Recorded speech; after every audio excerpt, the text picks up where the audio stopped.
У 27 чишлє новинах «Руске слово» тижньовник пише о означуванню 25-ї рочниці Першого Шветового конгреса Rusino-Rusnacoh i Lemkoh u Međelaborcoh, a našo mesta među inšim o aktualnih brigoh s parkiranjom u ruskim keresture.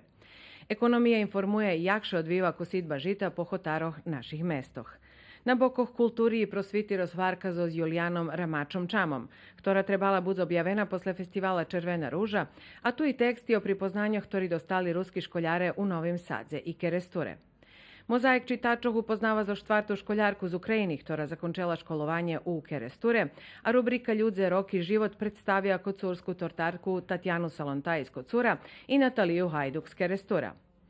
Sport sumiruje jarnju čast peršenstva naših fotbalskih kluboh, ali informuje o počatku nocnog turnira u malim fotbalu u Keresture. U tim čišlje je s dva dodatki. Ruske slovo u Švece i medzi prostor za kafu i vyključenja.